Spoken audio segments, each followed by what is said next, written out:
ताबड़तोड़ एक्शन हो रहा है। आतंकियों के मददगारों के साथ साथ उनसे सहानुभूति रखने वालों पर भी कार्रवाई हो रही है। ओवरग्राउंड वर्करों की तलाश की जा रही है और आतंकियों के लिए जमीन पर काम करने वाले इन ओवरग्राउंड वर्करों को या तो हिरासत में लिया जा रहा है या उन्हें घरों में नजरबंद किया जा रहा है।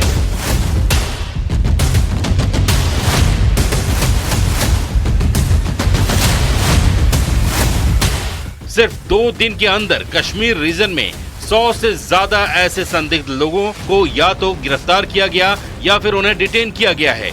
इनमें ऐसे लोग शामिल हैं जिन पर आतंकियों को पनाह देने, उनकी मदद करने, उनके लिए लॉजिस्टिक सपोर्ट देने या फिर गुप्तचरों की तरह काम करने का शक है। न्यूज़ 18 इंडिया की टीम ऐसे ही एक शख्स के घर पहुंची जिसे हिरासत में लिया गया है। पहलगाम आतंकवादी हमले के बाद जो ओवरग्राउंड वर्कर हैं उन पर कार्रवाई का सिलसिला लगातार जारी है और पब्लिक सेफ्टी एक्ट यानी पीएसए के तहत पूरे जम्मू कश्मीर में 100 से ज्यादा लोगों को या फिर हिरासत में लिया गया है या फिर गिरफ्तार किया गया है। और इस वक्त न्यूज़ 18 इंडिया की टीम पुलवामा इलाके में मौजूद है एक शख्स के यहाँ जिसको पीएसए के तहत पब्लिक सेफ्टी एक्ट के तहत उस शख्स को यहाँ पर पुलिस ने अपने डिटेंशन में रखा है यानी हिरासत में रखा है। जिन 100 से ज्यादा आतंकियों के मददगारों पर शिकंजा कसा गया है उनमें कुपवाड़ा से 15, हंदवाड़ा से 12 और पुलवामा से 14 संदिग्ध शामिल हैं और इन्हें पब्लिक सेफ्टी एक्ट यानी पीएसए के तहत डिटेन किया गया है।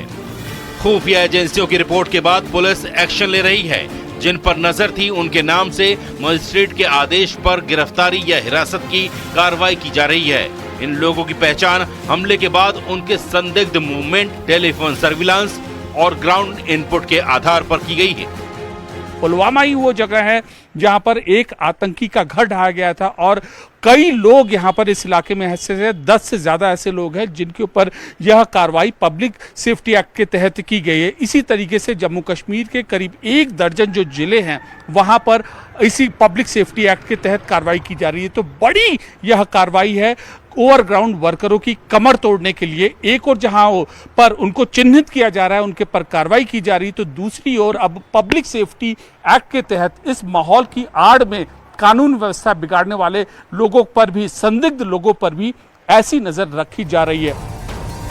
ये वो लोग हैं जो या तो आतंकियों से सीधे संपर्क में थे या फिर हमले के बाद उनके लिए काम करते थे। इनमें से कुछ ऐसे भी हैं जिनके घर से संदिग्ध गतिविधियों के सबूत मिले हैं। पुलिस के मुताबिक ये सभी लोग कानून व्यवस्था के लिए बड़ा खतरा थे। आर्टिकल 370 हटने के बाद पहली बार इतनी बड़ी संख्या में पब्लिक सेफ्टी एक्ट के तहत एक साथ कार्रवाई की गई है। इससे पहले इस तरह की छिटपुट कार्रवाई होती रही है, लेकिन इस बार तादाद और प्लानिंग दोनों में बड़ी है। इसी तरीके से जम्मू कश्मीर के करीब 1 दर्जन जो जिले हैं वहां पर इसी पब्लिक सेफ्टी एक्ट के तहत कार्रवाई की जा रही है। तो बड़ी यह कार्रवाई है ओवरग्राउंड वर्करों की कमर तोड़ने के लिए। एक और जहां पर उनको चिन्हित किया जा रहा है, उनके पर कार्रवाई की जा रही है, तो दूसरी ओर अब पब्लिक सेफ्टी एक्ट के तहत इस माहौल की आड़ में कानून व्यवस्था बिगाड़ने वाले लोगों पर भी, संदिग्ध लोगों पर भी ऐसी नजर रखी जा रही है। ये वो चूहे हैं जो आतंकियों के लिए बिल में छिपकर काम करते हैं। अब इन चूहों को उनके बिल से बाहर निकाला जा रहा है और ऐसा एक्शन लिया जा रहा है कि आगे से कोई देश से गद्दारी करने की सोच भी न सके।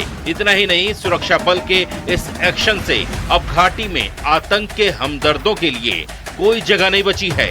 ये सिर्फ OGW नेटवर्क पर स्ट्राइक नहीं है, बल्कि यह आतंक के पूरे इकोसिस्टम पर स्ट्राइक है।